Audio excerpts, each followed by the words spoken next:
আজকে আমার অবস্থাটা দেখুন, দেখুন দেখতে পাচ্ছেন, বেরোবো, ওই দেখুন কি বড়টা সাপ ঢুকেছে, দেখুন ওই যে দেখুন এটা ব্যাঙ ধরেছে, এবার ওটা আর বেরোতে পারছে না। আমি কি করে নামি বলুন তো, ঘরেতে কেউ নেই। কত বড় সাপটা দেখেছেন, দেখুন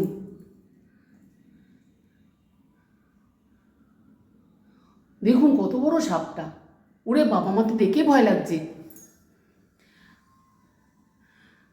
ঘরে কেউ নেই, আমি একা আছি, কতটা ভয় লাগছে বুঝতে পারছেন। আমি তো নামতেই পারছি না। আমি যাবো এখন, আর দিদির মেয়েকে আনতে যাব, ও বম্বে থেকে ঘরে আসছে। দেখুন এখনও রয়েই গেছে, কখন থেকে আছে, কি করে বেরোবো বলুন তো, ঘরে কেউ নেই। কি সমস্যায় পড়লাম বলো তো, আমার তো কান্না পেয়ে যাচ্ছে। আর ছোটোখাটো না, অনেক বড়।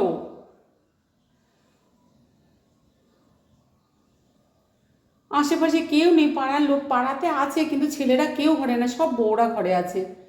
কি বিপদে পড়লাম, দিদির মেয়ে আসছে বাইরে থেকে, ওকে আনতে যাবো, সেও তো ওয়েট করবে বলুন। একটা ব্যাঙ খেয়ে দিব্যি শুয়ে আছে।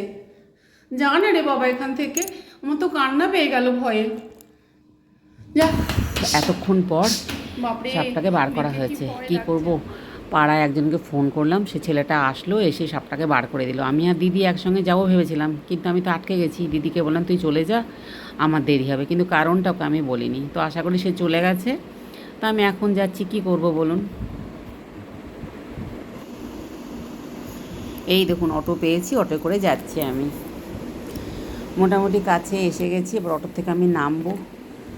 তবে জ্যামের জন্য একটু আটকে গেছিলাম, একটু দেরিও হয়ে গেল। এমনিতেই ওদিকে বাড়ির থেকে বেরোতে লেট করেছি, আবার এখানে রাস্তাতেও জ্যামে আটকে গিয়ে লেট হয়ে গেল। দেখুন যা বললাম তাই, এই যে মেয়ে এসে দাঁড়িয়ে আছে, দিদিও আগে চলে এসছে। যাই হোক বন্ধুরা, আমি এখানে অনেকদিন ধরেই বাস করছি, কিন্তু কোনো দিন সাপ ঢুকতে দেখিনি। হ্যাঁ, তবে চেষ্টা করতো, কিন্তু গ্রিলের মধ্যে দিয়ে ঢুকতে পারতো না। তবে এই প্রথম ঢুকলো, কিন্তু কি করে ঢুকলো সেটাই বুঝতে পারছি না। ব্যাঙের পিছে পিছে ঢুকেছে, কিন্তু কি করে ঢুকলো বুঝতে পারিনি। তবে আমি একটু আনমাইন্ডফুল হলে কিন্তু একদম সাপের কাছাকাছিই চলে যেতাম। তো যাই হোক, তাড়াতাড়ি গেছি যদিও, কিন্তু একটু খেয়াল করেছিলাম তাই। তো কী করবো বলুন। তো আজকের মতন ব্লগটা আমি এখানেই শেষ করছি। সবাই খুব ভালো থাকবেন।